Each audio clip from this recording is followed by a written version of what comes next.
Taliyah is one of the least popular champions in League, mostly thanks to a weird W that I think probably only one person at Riot actually knows how to use. But there is one champion that fixes all of her issues, and I have found a duo that have played it all the way to Master tier. This is Taliyah with Pyke, a lane that's so good they don't even need to use Taliyah W. The combo is so perfect you don't even need to learn how to use it. This is the perfect solo queue bot lane. There's no boring farming up for items. You can just immediately go for early kills in lane with a simple combo, then snowball the game using squishy AD carries as your gold income, breaking through into mid game with a one-shotting duo roaming strategy that pretty much forces the enemies to surrender. This video is sponsored by Porofessor. Porofessor is an app for League of Legends that simplifies the game, letting you focus on the fun stuff, getting fed and outplaying enemies. In Champ Select, when you pick a champion, Porofessor automatically searches through thousands of games to find you the highest win rate rune page, importing it directly to the client so you don't even have to think about it. So you can instead use that time watching the West win worlds. When you get in loading screen, Porofessor does a ton of research on all the players in the game for you, showing you loads of stuff like how good they are at their champion, if they're good at warding, or even if they're vulnerable to ganks, immediately giving you a lane you can camp. In game you have the Porofessor overlay that updates live as you play. It compares you with other players in your rank, showing you what you need to improve to climb. Maybe you need to get more CS, die less often, or even ward more. It does all of the analysis for you. Porofessor is completely free. I recommend it for anyone who wants to climb, or just wants to have fun and not worry too much about the boring details. Download it from the link in the description. Our duo are named Snownose and Ruitjes. Ruitjes is the Taliyah of the duo, as he was a long-time AD carry main. In Season 10, Ruitjes queued up for a random solo queue game as AD carry as he always did. He was matched with a random Pyke one-trick, Snownose as his support. They played one game together where they had crazy synergy, Pyke hooking players into Caitlyn traps, dominating lane, and running over the enemy team. It was such a stomp that they chatted in the post-game lobby, realizing they were both Dutch players, so they decided to join a voice chat and duo. During one of these duo sessions, they played one game against a Taliyah bot lane. Since they were playing a normal AD carry, they just got completely destroyed by it, so they decided they needed to invent an off-meta strategy themselves. Ruitjes was the AD carry, so he was put on Taliyah duty, and much like everyone else who plays her for the first time, he absolutely sucked and gave up. It was not until almost the end of Season 11 that Snownose finally convinced his duo to try her again, so they began to duo again with his one-trick Pyke back to bot lane. As the Pyke carried them through these early games, Taliyah started to improve, positioning better, weaving in spells between waves, and getting a ton of 2v2 kills. They finally realized they had discovered an overpowered combo, shooting up from Diamond 4 to Master in a single month, with Ruitjes now being one of the top 10 Taliyahs on EU West. Most players hate Taliyah, but there is one reason why this combo should make you try her. She has more burst damage than any bot lane champion, and with Pyke, she doesn't even need to land her W to get kills. The biggest hurdle of playing the champion is learning how to use this ability, and now you can rely completely on Pyke hook to do the work for you, getting you fed to your one-shotting broken damage really quickly. I'm gonna be honest, these guys are not the best players I've ever seen. This Taliyah does not use her kit to its full potential, still having quite a lot of learning to do. The Pyke has some great combos, but still misses a lot of skill shots that you would not expect him to. But this is not a bad thing. It shows this combo is so good. These two players that are very good, but have not completely mastered their champions, can still climb all the way to Master. The duo's damage is so crazy, it makes up for any mistakes. You can see this high damage even at level 1 with their invade strategy. Every game, they invade through bot side. This is because Pyke hook is a guaranteed kill, or at least flash for flash trade, every time he gets in ranged, and Taliyah's level 1 damage with her Q is enough to win any fight.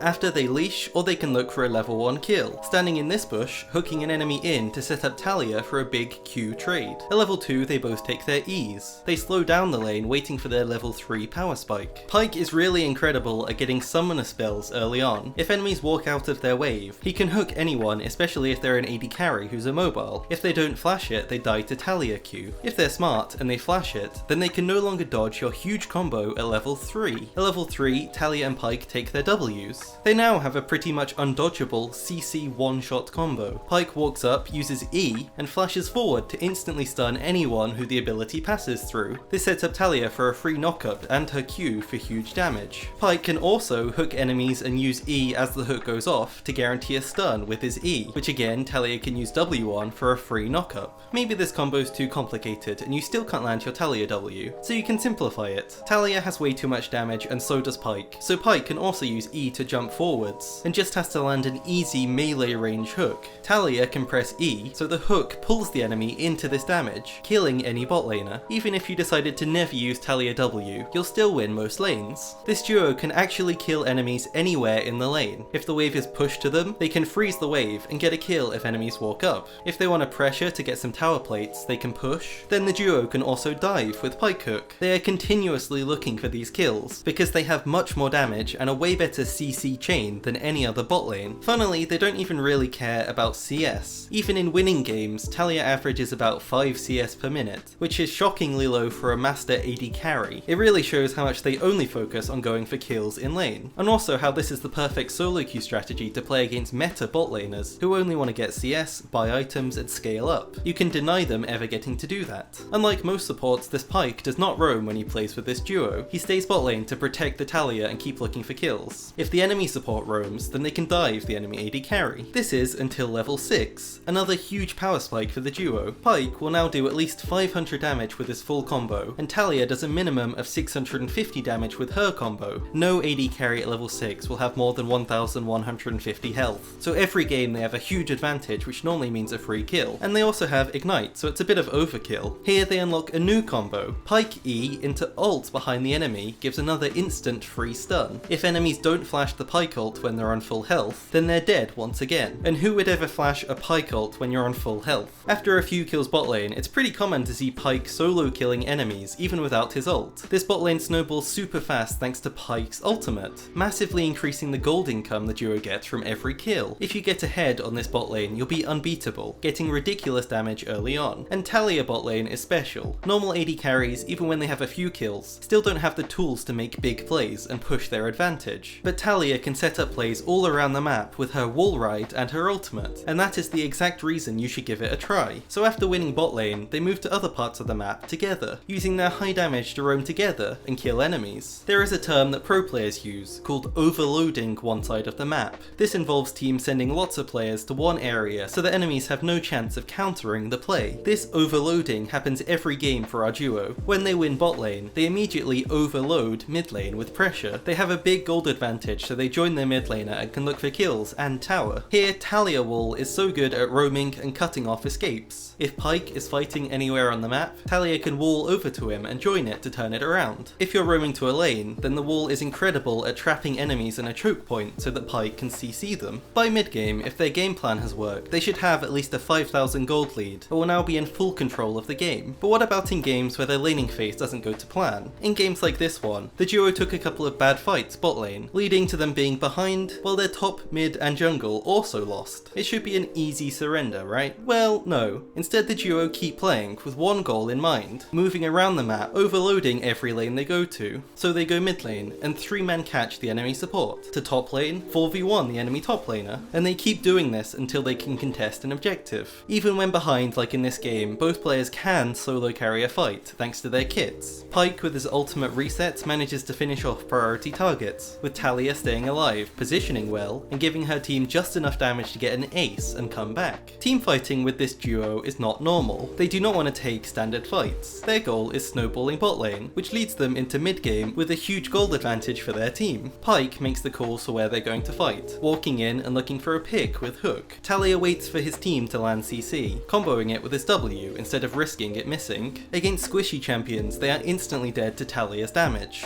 Against tanky champions, they are still instantly dead to this combo thanks to Pyke ult executing them. In 5v5 fights, Taliyah is all about positioning. He uses Q and walks forwards to chase enemies. It works a bit like a zone that squishy champions cannot walk through without losing most of their health, so you can use it to push people away from you. When his Q is down, he focuses on kiting away from the danger. Taliyah's E zone is incredibly good if enemies have a dive champion. They cannot get to you without going through it, and suiciding to the damage, so even putting it down on the ground for safety is a good play. Pyke on the other hand is an engage tool, looking to pull enemies towards his team, and then slip away until his cooldowns come back up. He plays distraction and crowd control to give his duo space in the fight. If the enemy frontline is busy being pulled around by Pyke, then they won't be able to dive his backline. Pyke returns to the fight using ult to finish off kills, chaining ults together to chase enemies. It works great with Taliyah, who's also great at chasing, using her wall to cut off escapes. When they are ahead, they can take these teamfights wherever they want. They play quite stupidly because of how stupid their damage damage becomes. If you land any of Taliyah's abilities, the enemy will die. You don't even need a full combo. In their last 20 games to get to Master, so at the highest elo they'd ever been, this kind of out of control snowballing happened in about 12 of the games. So about 60% of the time, even in high elo, they have unstoppable ridiculous damage they can throw at anyone and win the game. In the 40% of games when they're not so fed, they take fights much slower. Here Taliyah acts like, well, she acts like an AD carry, staying in the backline, using Q for DPS, and making sure she doesn't die. If enemies use a stasis against Taliyah, like a Zhonya's, they are dead whenever they get out of it thanks to her W. The later the game goes on Taliyah Pyke bot lane, the harder the champions get to play, as with any burst champion. If they land their burst, then they win a fight. If they miss it, then the DPS based champions like AD carries beat them. So their goal is to use this big early game lead to invade enemies, collect as much gold as fast as possible so they can end before 30 minutes, which in solo queue is the most reliable way to climb. The best counter to this strategy is actually a strong enemy jungler that can deny your mid game plans and beat you late game. They also ban Yuumi because she makes these junglers unkillable for Taliyah. Their builds are pretty standard for the champions, with Taliyah going for a full burst build, with Zhonya's or Banshees as a defensive item, and an early Dark Seal that he always upgrades into Majias if they get ahead. Pyke's is the full movement speed and slippery Pyke build, with Duskblade for invisibility and Edge of Night to help you with engages. He grabs a stopwatch for the most important fight to reduce his risk of throwing the game. For runes, Taliyah goes Dark Harvest for maximum damage after they collect all of the kills in bot lane, with Pyke going for Hail of Blades, which helps his early game damage so he can contribute even if he misses a skill. Thanks again to Porofessor for sponsoring this video. Links to them and the players' Twitch streams are in the description.